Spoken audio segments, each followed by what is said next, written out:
ونصلي ونسلم على سيدنا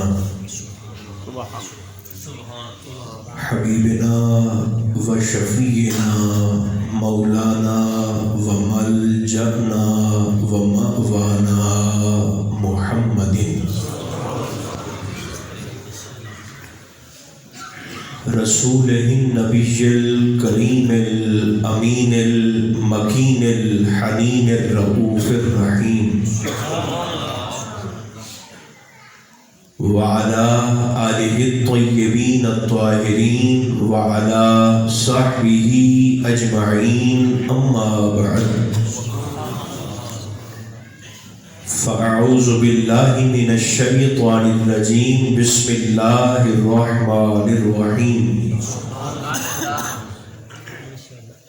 يتلو عليكم آياتنا ويزكيكم صدق اللہ مولانا العظیم۔ محبت اجازت دے تو سبھی احباب خلوص کے ساتھ درود و سلام پڑھیے۔ الصلاۃ والسلام علیک یا رسول اللہ، الصلاۃ والسلام علیک یا حبیب اللہ، الصلاۃ والسلام علیک یا نعمت اللہ وعلی آلک واصحابک سیدی یا شفیع المذنبین۔ اللہ تبارک و تعالی جل مجدہ العظیم کی حمد و ثنا حضور نبی محترم رسول محتشم رحمت عالم صلی اللہ علیہ وآلہ وبارک وسلم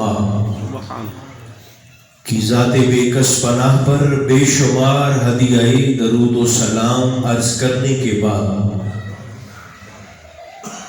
میرے انتہائی قابل عزت سامعین، اللہ رب العزت کا شکر ہے جس نے ہماری گردنوں میں نسبت مصطفیٰ کا کلادہ عطا فرمایا۔ آپ تمام احباب بالعموم اور صاحب خانہ بالخصوص ہدیہ تبریک کے مستحق ہیں، جنہوں نے حضور غوث الثقلین و غیث الکونین رضی اللہ تعالی عنہ سے منسوب ذکر مصطفیٰ کی اس بزم کو منعقد فرمایا۔ رب ذوالجلال اہتمام کرنے والے اور دور و نزدیک سے چل کر تشریف لانے والے تمام دوستوں کی توفیقات میں مزید اضافہ فرمائے۔ خدا کرے یہ حاضری ہم سب کی خطاؤں کا کفارہ بن جائے۔ اللہ کریم حضور کی نگاہ رحمت ہم سب پر متوجہ فرما کر میرا اور آپ کا خاتمہ ایمان پر فرمائے۔ انسان جسم اور روح کا مجموعہ ہے اور دونوں کے الگ الگ تقاضے ہیں۔ جسم کی ضروریات اور ہیں اور روح کی ضروریات اور ہیں۔ جسم کی ہر ضرورت کا تعلق اس زمین کے ساتھ وابستہ کیا گیا اور روح کی ہر حاجت کا تعلق عالم بالا کے ساتھ جوڑا گیا۔ جس دین کے ساتھ ہمارا تعلق ہے، اسلام اپنے ماننے والوں کی ظاہری پاکیزگی کے ساتھ ساتھ ان کی باطنی طہارت پر بھی زور دیتا ہے۔ جو شخص روحانی طور پر،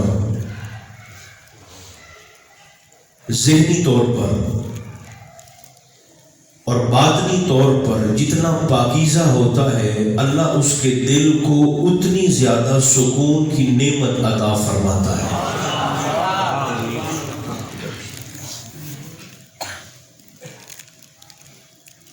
مگر بدقسمتی کہہ لیں، غفلت کہہ لیں،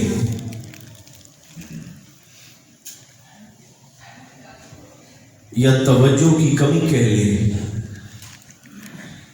ہمارا جتنا دھیان اور جتنی محنت اپنے ظاہر کو سنوارنے پر ہوتی ہے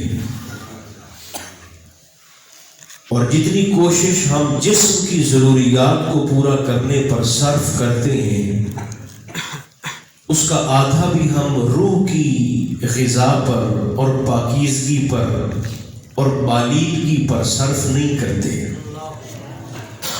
امام قشیری رحمۃ اللہ تعالی علیہ، آپ نے بڑی خوبصورت بات ارشاد فرما کر ہمارے ضمیر کو جھنجھوڑا۔ امام قشیری فرماتے ہیں، میں نے بہت سارے اجلے اور نکھرے لباسوں کے پیچھے سسکتی اور بلکتی ہوئی روحوں کو دیکھا ہے۔ جسم مطمئن ہوتا ہے، روح بے چین ہوتی ہے۔ جسم راضی ہوتا ہے، روح تڑپتی ہے۔ جو آیت میں نے تلاوت کی نا، اس آیت میں اللہ نے حضور علیہ السلام کی جلوہ گری کا مقصد ہی یہ بتایا ہے کہ میں نے تو اپنے رسول کو بھیجا ہی تمہارے لیے اس وجہ سے کہ یتلو علیکم آیاتنا، یہ رسول ہماری آیات کو تمہارے سامنے تلاوت کرتے ہیں، وَيُزَكِّيكُمْ، اور مقصد یہ ہے کہ تمہاری روحوں کو پاکیزگی اور طہارت حاصل ہو جائے۔ یہ تمہارے دلوں کو پاک کرنے کے لیے تشریف لائے۔ روح کی غذا مختلف ہے۔ کتنا خوبصورت فرمان ہے، فرمایا اگر خاص طور پر جو لوگ یہاں ممبر پر بیٹھتے ہیں انہیں اس بات کی بڑی اشد ضرورت ہے، جنہیں اللہ نے حضور کا مصلی عطا فرمایا ہے۔ آپ کی ذوق کی بات بھی کرتا ہوں، مگر پہلے آپ یہ گزارشات قبول فرمائیں اور پوری توجہ کے ساتھ۔ جن لوگوں کو اللہ رب العزت نے مصطفیٰ کا ممبر دیا ہے، نبی مکرم علیہ السلام کا مصلی عطا فرمایا، انہیں اس بات کی بڑی اشد ضرورت ہے۔ فرمایا اگر تمہاری نیک نامی بھی ساتھ ساتھ چل رہی ہو، اگر تمہارے عیبوں پر پردہ بھی ڈالا جا رہا ہو، اگر لوگ تمہارے ہاتھ پیر بھی چوم رہے ہوں، اگر لوگ تمہیں متقی پرہیزگار پارسا بھی سمجھ رہے ہوں، تو فرمایا تمہیں ڈرنے کی زیادہ ضرورت ہے۔ نیکیاں بھی ساتھ ساتھ چل رہی ہوں، تمہارے عیبوں پر پردہ بھی ہو، لوگ بھی بظاہر تمہیں عزت کی نظر سے دیکھتے ہو، تمہیں زیادہ ڈرنے کی حاجت ہے۔ حضور وہ کس لیے؟ فرمایا ہو سکتا ہے اللہ تمہیں تمہاری نیکیوں کا اجر اسی دنیا میں دے رہا ہو اور آخرت میں تمہارے لیے کوئی حصہ نہ ہو، آخرت میں تم پریشان ہو جاؤ۔ تو فرمایا جتنی توجہ اور دھیان تم اپنے جسم کی ضروریات کو پورا کرنے پر دیتے ہو، آپ یقین کریں اس سے آدھا بھی ہم اگر اپنی روحانی زندگی کو مضبوط کرنے پر دیں، ہماری ہر شے مضبوط ہو گئی ہے، ہمارا مصلی کمزور ہو گیا ہے۔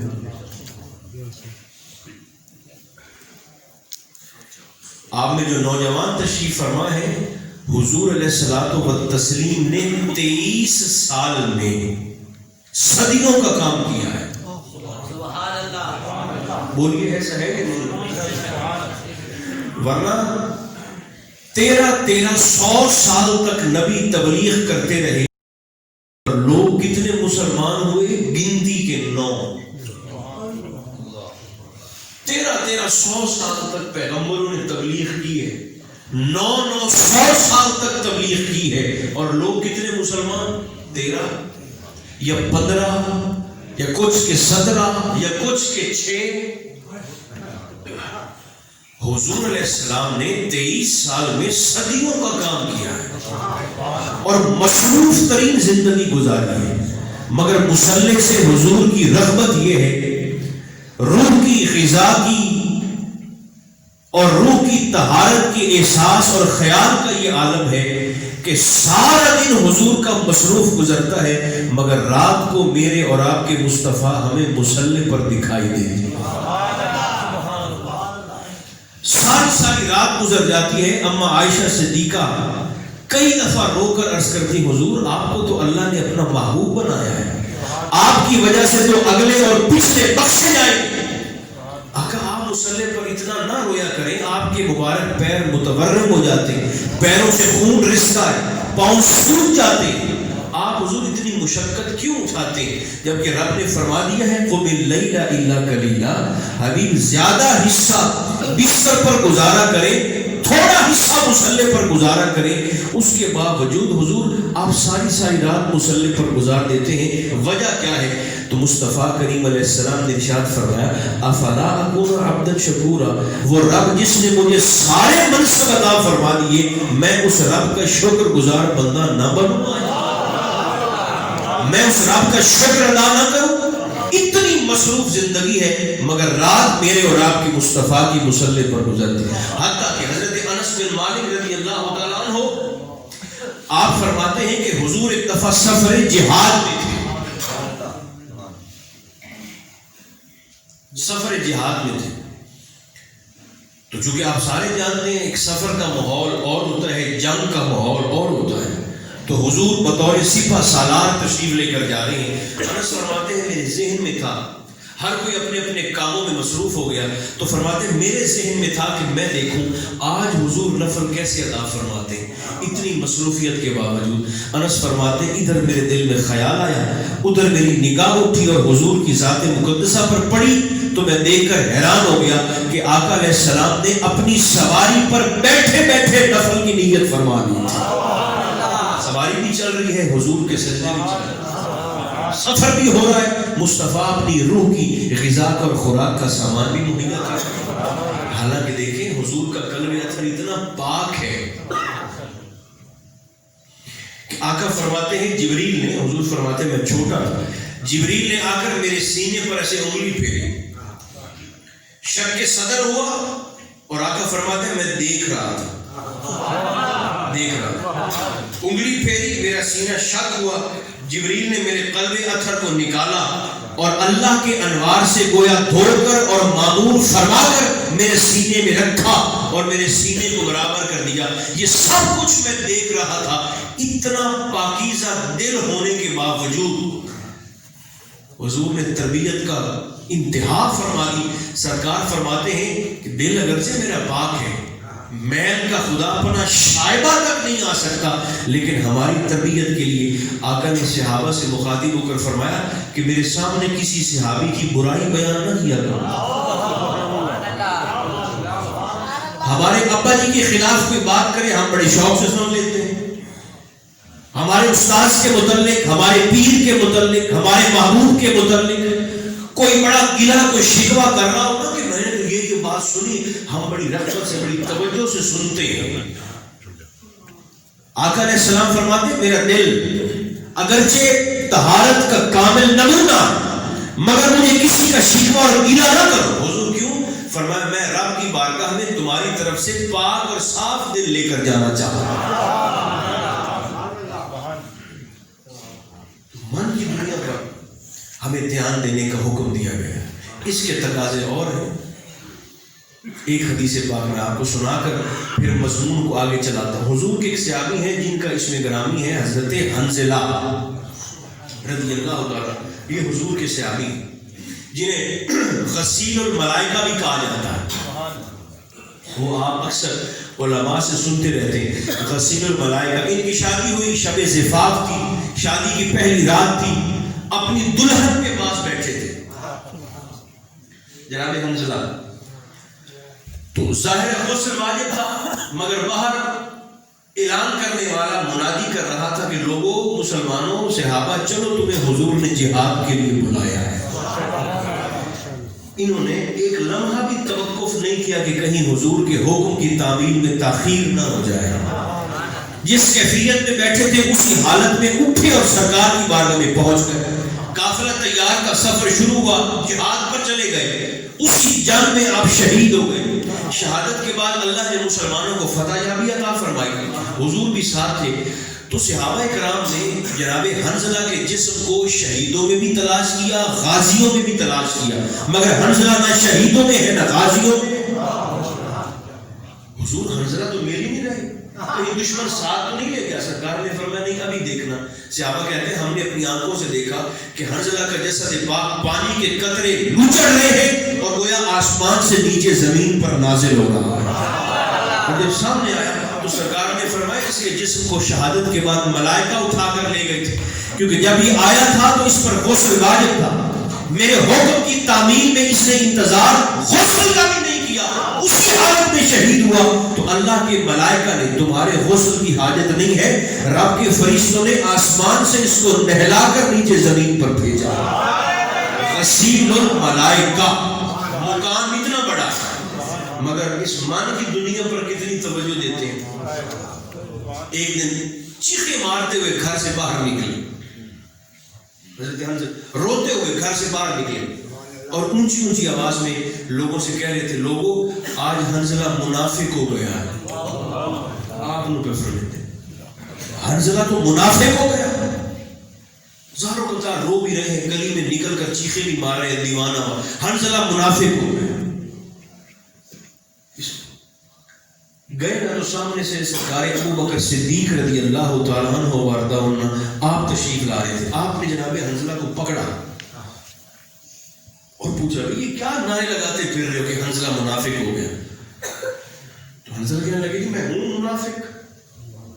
صحابی کہہ رہے یہ منافقت ہے میری. آپ نے فرمایا کیا ہوا, کس وجہ سے خود کو منافق کہہ رہے؟ حنظلہ کہتے ہیں ابو بکر سے رضی اللہ تعالیٰ عنہ, آپ کہتے ہیں کہ میں جب بھی حضور کی مجلس میں بیٹھتا ہوں, یہ بات سنیے اپنی تربیت کا کیسے انتظام فرماتا, میں جب بھی حضور کی صحبت میں بیٹھتا ہوں, سرکار کی باتوں کو سنتا ہوں, تو میرا دل نماز پڑھنے کے لیے بھی چاہتا ہے, میرا دل دیندار بن جاتا ہے, مجھے پھر درود و سلام پڑھنے میں بھی مزہ آتا ہے, پھر میری توجہ میرا دھیان دین کے کاموں میں لگا رہتا ہے. لیکن جیسے میں سرکار کی صحبت سے مجلس سے اٹھ کر باہر نکلتا ہوں تو میرے من کی دنیا یکسر بدل جاتی ہے. وہ شوق ختم, وہ رغبت ختم, وہ توجہ ختم, وہ دھیان ختم دین کے کاموں کی طرف, نیکی کے کاموں کی طرف. حضور کی صحبت میں بیٹھتا ہوں تو دل اور ہو جاتا ہے, باہر نکلتا ہوں تو دل اور ہو جاتا ہے. تو ابو بکر سے کہنے لگے حضور پھر تو یہ دو رنگی ہوئی نا, دو رنگی ہوئی نا, پھر میرے دل کی دوہری حالت ہوئی کہ ادھر کچھ اور ہے ادھر کچھ اور ہے. حضور منافقت ہے پھر دو رنگی. سرکار صدیق حیران ہو گئے. آپ نے فرمایا جو تیری حالت ہے نا اکثر لوگوں کی یہی حالت ہے, مگر چل تجھے میں حضور کی بارگاہ میں لے چلتا ہوں, بہانہ تیرا بنائیں گے بھلا کئیوں کا ہو جائے گا. سرکار کی بارگاہ میں چلتے ہیں. جناب ابو بکر حنظلہ کو لے کر سرکار دو عالم علیہ السلام کی بارگاہ میں حاضر ہو گئے. یاد رکھیں جب روح کمزور ہو جائے نا, کمزور ہو جائے روح, اس کی نشانی پتہ کیا ہوتی ہے؟ روح کی کمزوری کی سب سے بڑی اور پہلی نشانی یہ ہوتی ہے کہ پھر اس بندے کا دل مسجد میں رب رسول کے ذکر میں نہیں لگتا. یہ پہلی نشانی اس کی ہوتی ہے. میں بھی اپنے آپ کو ٹٹول دوں, آپ بھی اپنے آپ کو دیکھ لیں اندر سے, اس کا دل پھر مسجد میں. دیکھو نا تو سمجھتے جانتے ہو مختلف جگہ تھے, فوت کی تھے, افسوس تھے, فاتح خانی تھے, کیڑے تھے, جاتے ہیں. اچھا اب وہاں پر ماحول کیا ہوتا ہے اللہ ماشاءاللہ, وہاں پر آپ کو حقہ بھی پڑا ہوا مل جائے گا, وہاں پر آپ کو اخبار بھی پڑے ہوئے مل جائیں گے, وہاں پر آپ کو مختلف تھوڑی بہت کھانے پینے کی چیزیں, پانی شانی پڑا ہوا, چائے شائے بھی آپ کو مل جائے گی. ایک دن پہلے اس کے ابا جی فوت ہوئے, اخبار بھی پڑا ہے, حقہ بھی پڑا ہے, کھانے پینے کی چیزیں بھی پڑی ہیں, تسبیح آپ کو نظر نہیں آئے گی. حتیٰ کہ جس شخص کا سگا والد فوت ہوا ہے آپ اسے ایسے تسبیح پکڑا کر کہیں نا کہ یہ بیٹھے بیٹھے 5 تسبیحاں مسلسل درود و سلام کی تو پڑھ دو, اس سے نہیں پڑھی ہے. نہیں، یہ روح کی کمزوری کی سب سے پہلی علامت. رب رسول کے ذکر میں پھر اس کا دل نہیں لگتا، اس کا دھیان بندھتا ہی نہیں، اس کی توجہ ہی نہیں ہوتی، چونکہ اندر بربادی ہے، روح چیخ رہی ہے، وہ پریشان ہے. نبی مکرم علیہ السلام نے اور حضور کے صحابہ نے بھی، پھر ہمارے صوفیاء نے بھی. اگر آپ مجھے اجازت دیں نا یہ بات کہنے کی، تو میں آپ کی خدمت میں ضرور یہ بات عرض کروں گا. ہم نے تو آپس میں مقابلے لگائے ہوئے ہیں نا مختلف. کچھ لوگوں کا آپس میں موٹر سائیکلوں کا مقابلہ ہے، اس کے پاس اچھی ہے تو میرے پاس ایسی کیوں نہیں ہے. کچھ کا آپس میں موبائلوں کا مقابلہ ہے، کچھ کا آپس میں زمینوں کا، دکانوں کا، کاروبار کا، جائیدادوں کا، پیسے کا مقابلہ ہے. گھروں میں بیویوں کا آپس میں کپڑوں کا، زیوروں کا مقابلہ ہے. صحابہ کا آپس میں مقابلہ دیکھیں، صحابہ آپس میں دوسرے سے نیکیوں کا مقابلہ کیا نیکیوں کا. ایک بڑی دلچسپ حدیث پاک میں آپ کو سناتا ہوں. مدینہ منورہ کے نا کچھ غریب صحابہ اکٹھے ہو کر سرکار کی بارگاہ میں حاضر ہو گئے. غریب صحابہ. ایک بندہ حضرت مولا علی شیر خدا کی بارگاہ میں حاضر ہوا اور کہنے لگا حضور دعا کریں، میرے پاس پیسے کوئی نہیں ہے. فرمایا تو الحمدللہ پڑھا کر. اس نے کہا حضور پیسے آ جائیں گے؟ فرمایا نہیں، یہ طلب ختم ہو جائے گی. الحمدللہ. اس نے کہا حضور پیسے نہیں ہیں تو پھر شکر کس بات کا ادا کروں؟ فرمایا جتنے پیسے زیادہ ہوں گے حساب اتنا طویل ہوگا. آپ سفر کرتے ہیں نا بسوں میں، گاڑیوں میں، جہازوں پر جب سفر کرتے ہیں تو جس کے پاس چھوٹا سا بیگ اور چھوٹا سا ہینڈ کیری اور چھوٹا تھیلا ہوتا ہے تو وہ جلدی سے بس کے اندر یا گاڑی میں یا جہاز میں رکھ کر بھی فوراً آگے نکل جاتا ہے. اور جن کے پاس بڑے بڑے 8-8 10-10 9-9 تھیلے ہوتے ہیں وہ بیچارے دھکے کھا رہے ہوتے ہیں. ایسے ہی جس کے پاس جتنا مال زیادہ ہوگا میرے بھائیوں، اسے آگے حساب بھی اتنا طویل دینا پڑے گا. اس لیے تو سرکار فرماتے ہیں کہ میری امت کے غریب میری امت کے پیسے والوں سے، مالداروں سے 500 سال پہلے رب کی جنت میں داخل ہو جائے گا. کیونکہ ایک آنکھ نہیں تو میرے صاحب کس چیز کا دینا چلے جائیں. اور جن کے پاس پیسے ہیں پھر ان کا حساب بھی پھر ویسے ہی ہوگا. کمائے کیسے تھے اور لگائے کیسے تھے دونوں اس کا. تو سرکار مولا کائنات نے فرمایا کہ تو اللہ کا شکر ادا کیا کر. یہ بھی کوئی بات ہے کہ یار پیسے تو نہیں تو یہ بلا اس میں کوئی پریشان ہونے والی بات ہے. پیسے نہیں بھی ہیں تو پھر بھی بھوکا تو کوئی نہ سوتا.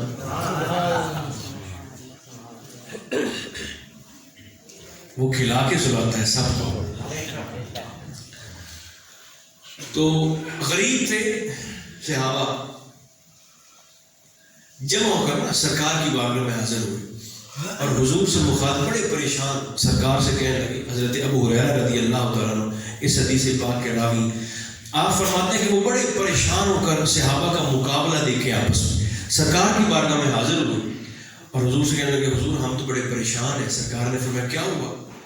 حضور دیکھیں نا ہم غریب ہیں اور جو مالدار پیسے والے صحابہ ہیں آقا وہ تو نیکیوں میں ہم سے بڑھ گئے. مالدار صحابہ نیکیوں میں ہم سے سبقت لے گئے، بڑھ گئے اور ہم رہ گئے. آقا نے فرمایا وہ کیسے سبقت لے گئے؟ حضور وہ حج کرتے ہیں، ہمارے پاس پیسے ہی کوئی نہیں، ہم پر فرض ہی کوئی نہیں ہے. حج انہیں حج کا ثواب بھی مل گیا، ہم رہ گئے. حضور وہ زکات دیتے ہیں، ہم صاحب نصاب ہی کوئی نہیں، ہمارے پاس مال ہی نہیں ہے، وہ زکات کا ثواب بھی لے گئے، ہم رہ گئے. حضور وہ نفلی صدقہ خیرات بھی کرتے رہتے ہیں، غریبوں کی مدد بھی کرتے رہتے ہیں، ویسے بھی حضور تعاون کرتے رہتے ہیں غرباء سے صدقات خیرات کی صورت میں. حضور ہمارے پاس ہے ہی کچھ نہیں. تو آقا وہ تو نیکیوں میں بڑھ گئے، ہم رہ گئے، ہم کیا کریں؟ آقا نے ان کی پریشانی دیکھی نا تو سرکار نے فرمایا تم ذرا اپنے کانوں کو میرے ہونٹوں کے قریب لاؤ. وہ جتنے 8-10 تھے قریب حضور کے بیٹھے، وہ سارے سرکار کے گرد ایسے ہلکا بنایا اور اپنے کان حضور کے لب ہائے مبارک کے قریب لے گئے. سرکار نے فرمایا اچھا تم چاہتے ہو کہ تمہاری نیکیاں ان امیروں سے بڑھ جائیں؟ جی حضور چاہتے ہیں، اسی لیے تو حاضر ہو. سرکار نے فرمایا اچھا اگر نیکیاں اپنی ان امیروں سے بڑھانا چاہتے ہو نا تو پھر ہر رات سونے سے پہلے 33 مرتبہ سبحان اللہ اور 33 مرتبہ بھائی واہ، اور 34 مرتبہ فرمایا کہ پڑھو گے نا تو ان امیروں کے برابر نہیں، اللہ تمہیں ان کی نیکیوں سے زیادہ اجر عطا فرما دے گا۔ اچھا آپ نعرہ تکبیر، نعرہ رسالت، نعرہ حیدری۔ یار ہمارا پتہ کیا طریقہ ہے؟ ہمارا یہ طریقہ ہے کہ ہم جب بھی پیر صاحب کے پاس گئے ہیں تو ہم نے کہا کہ صاحب میرے سامنے تو تعویذ دیو۔ اگر پیر صاحب نے ہمیں کوئی وظیفہ بتایا ہے نا، ہم نے کہا جی وظیفہ ہم نے کوئی نہیں کرنا، آپ ہمیں تعویذ دے دیں۔ حالانکہ بندہ تھوڑی سی عقل استعمال کرے تو وظیفہ جو بتایا جاتا ہے، وظیفہ وہ تعویذ ہوتا ہے جو خود حضور نے امت کو بتایا، مگر چونکہ خود محنت نہیں نہ کرنی، پیر صاحب نے آنکھیں پہ عمل نہیں کرنا، بس دعا سے ہی بیڑے پار کروانے ہیں ہم نے۔ ایسا ہے یا نہیں ہے؟ حکم نہیں ماننا، بات ہم نے نہیں ماننی، بس کوئی ایسا کوئی دعا ہو جائے، کوئی ایسا کوئی ما فوق الفطرت کوئی فعل ہو جائے بس کہ ہمارا سارا نظام ہی ٹھیک ہو جائے، ایسے نہیں ہوتا۔ اچھا سرکار نے فرمایا یہ پڑھا کرو ہر رات۔ ابو ہریرہ کہتے ہیں کہ وہ اتنے خوش ہو کر سرکار کی مجلس سے گئے کہ جیسے دونوں جہانوں کی نعمت ان کی جھولی میں آ گئی، بڑے خوش کہ اب تو نیکیاں نیکیاں، موجیں موجیں، روح کی غذا ہے، خوراک ہے۔ نکلے نا تو کچھ دنوں کے بعد سرکار ابو ہریرہ کہتے ہیں کہ وہی سارے کے سارے غریب بڑے پریشان ہو کر حضور کی بارگاہ میں پھر آ گئے۔ سرکار نے فرمایا بھی تب تو بڑے خوش گئے تھے، اب کیا ہوا؟ انہوں نے کہا حضور ایک گڑبڑ ہو گئی۔ فرمایا کیا ہوا؟ انہوں نے کہا حضور وہ جو ہمیں آپ نے نیکیاں بڑھانے کا نسخہ بتایا تھا نا، فرمایا ہاں حضور وہ امیروں نے بھی سن لیا ہے۔ حضور میرا پڑوسی ہے، پیسے والا ہے، مالدار ہے، سونے کا میں نے چھت سے دیکھا وہ امیر بھی اپنے ذہن میں سبحان اللہ اللہ اکبر الحمدللہ پڑھ رہا۔ تو فرمایا حضور ہم تو پریشان ہیں، آپ کیا کریں؟ تو سرکار مسکرائے، سرکار نے فرمایا کرنا کیا ہے، بس یہ اللہ کا فضل ہے، جسے جتنا چاہتا ہے اسے عطا فرما دیتا ہے۔ تم اپنا پڑھو، انہیں اپنا پڑھنے دو، اللہ نیتوں اور اخلاص کو دیکھ کر بندے کو اجر عطا فرما دیتا ہے، اور اس کا فضل ہے وہ جسے جتنا چاہے عطا فرما دیتا ہے۔ تو یہ صحابہ کا آپس میں نیکیوں کی رغبت تھی، نیکیوں کا شوق تھا، اس بات میں مقابلہ ان کا آپس میں ہوتا تھا صحابہ کا۔ اور پھر ہمیں ہمارے صوفیاء نے بھی یہی انداز تربیت۔ دیکھیں میں گزارش کیا کرتا ہوں کہ جب تک توبہ کا دروازہ کھلا ہے نا، کبھی کسی بندے کو آپ گناہگار نہ سمجھیں، او دے ہزار ہا ایمانہ بتاؤ ہے، ایک لمحے میں کایا پلٹ جاتی ہے، یہ اس کی بے نیازیاں ہیں اور پتہ نہیں چلتا، ایک لمحے میں بندہ کہاں سے کہاں پہنچ جاتا ہے۔ تو اور خاص طور پر جو یہاں بیٹھتے ہیں نا، پھر بات وہی آ گئی ممبر پر ایک بندے نے حضرت فاروق اعظم سے رضی اللہ تعالیٰ عنہ، اس نے کہا حضور میں نا میرے اندر خطابت کی تقریر کی ساری شرائط پائی جاتی ہیں تو میں خطاب کر لیا کروں۔ فرمایا نہیں تو نہیں کرنا۔ سرکار فاروق اعظم رضی اللہ تعالیٰ فرمایا نہیں تو خطاب نہیں کرے گا۔ اس نے کہا حضور میں آتا ہے، مجھے اللہ نے فن دیا ہے تقریر کا، خطاب کا، تو میں کیوں نہ کروں۔ فرمایا جب تو ایک خاص حلیہ اختیار کر کے ممبر پر بیٹھے گا نا، چونکہ آپ اس کی روحانی حالت کو جانتے تھے، فرمایا جب تو ممبر پر بیٹھے گا نا تو تقریر کرتے ہوئے، واعظ کرتے ہوئے، خطاب کرتے ہوئے لا محالہ کبھی نہ کبھی تیرے دل میں یہ خیال ضرور آئے گا کہ میں برتر ہوں اور سننے والے گناہگار اور کم تر ہیں۔ فرمایا جیسے یہ خیال تیرے دل میں آیا تیری روحانی ترقی پر گویا بریک لگ گئی، تو روحانی طور پر مردہ ہو۔ اس لیے آپ نے فرمایا تو نے خطاب نہیں کرنا، خطاب سے اس کو آپ نے منع فرما دیا۔ وجہ کیا ہے کہ نظر دوسروں پر نہیں رکھنی، نظر اپنے آپ پر رکھنی ہے۔ ہمارے پاس تو پتہ نہیں اتنا وقت کہاں سے آ جاتا ہے کہ ہم دوسروں کے عیب سننے کے لیے بیٹھ جاتے ہیں۔ اپنے سے میرے دوستوں ہم اپنے آپ کو تو پہلے کٹہرے میں دیکھیں نا کھڑا کر کے کہ ہم کتنے نوٹے خواہ ہیں، اس کے بعد پھر توجہ اور دھیان دوسروں پر کریں۔ ہمیں سید احمد کبیر رفائی رحمۃ اللہ تعالیٰ علیہ، ان کو نا اعلیٰ حضرت نے بڑا اعزاز دیا ہے اپنی کتابوں کے اندر، سید احمد کبیر رفائی، اور اس کی وجہ بڑی صاف ہے۔ وجہ یہ ہے کہ یہ اتنے بڑے صوفی تھے، ایک تو تھے سید زادے، پھر صوفی اتنے بڑے تھے کہ یہ جب جب مدینہ منورہ میں حاضر ہوتے ہیں حضور علیہ السلام اپنی قبر اطہر سے ہاتھ باہر نکال کر ان کے ساتھ مصافحہ فرماتے تھے. اتنی بڑی روحانی شخصیت, یعنی نبی پاک علیہ السلام دستے پاک باہر نکال کر ان سے مصافحہ کرتے ہیں. سید احمد کبیر رفاعی سے رحمۃ اللہ تعالی روحانی طور پر اتنے مضبوط ہیں, مگر ہماری تربیت کے لیے دیکھیں انداز کا اختیار کیا. آپ فرماتے ہیں میں ایک دن چونکہ زرعی علاقے تھے تو پگڈنڈی پر جا رہا تھا, پگڈنڈی پر بننے تھے اور وہ تنگ تھا, چھوٹی تھی پگڈنڈی. فرماتے ہیں ادھر سے میں جا رہا تھا, ادھر سے کتا آ رہا تھا. انسان تو انسان نا, یہ حالت ذرا دیکھنا, کتا آ رہا تھا. آپ کہتے ہیں کہ جگہ تنگ تھی, دونوں ایک ہی وقت میں گزر نہیں سکتے تھے. وہ بھی رک گیا, میں بھی کھڑا ہو گیا. وہ مجھے دیکھ رہا ہے, میں اسے دیکھ رہا ہوں. آپ فرماتے میرے دل میں خیال آیا, میں نے رب کریم کی بارگاہ میں دعا کی, باری تعالیٰ اسے انسانوں کی طرح ذرا بولنے کی طاقت تو دے. میں اسے بات تو کروں, کلام تو کروں, اسے طاقت مل گئی بولنے کی.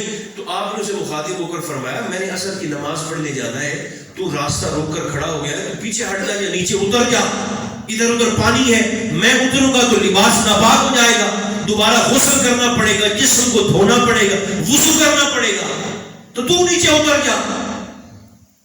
آپ فرماتے میں نے اسے کہا نا, تو کتے نے مجھے کہا شاہ جی بول کر انسانوں کی طرح. اس نے مجھے کہا سید نیچے اترتے ہیں نا تو آپ کو تو صرف لباس دھونا پڑے گا, مجھے حقیر سمجھ کر اگر آپ نے مجھے نیچے اتارا تو آپ کا صرف جسم میں نہیں, آپ کی روح بھی پلید ہو جائے گی, روح ناپاک ہو جائے گی. جسم کو تو دھو لو گے, روح کو کیسے پاک کرو گے؟ غشی آئی اور کہیں پر آپ بے ہوش ہو. سید احمد کبیر, اللہ کو اپنے بندوں سے بڑا پیار ہے. تو روح کو تگڑا کرنا ایک طریقہ یہ بھی ہے کہ مخلوق خدا کے لیے آسانیاں پیدا کی جائیں. سرکار کے صحابہ کی سیرت دیکھیں, حضور خاص طور پر تلاوت قرآن کا بڑا اہتمام فرماتے تھے. بلکہ حضرت عبداللہ بن مسعود کو تو حضور پیغام بھیج کر بلوا لیتے تھے کہ مجھے اگر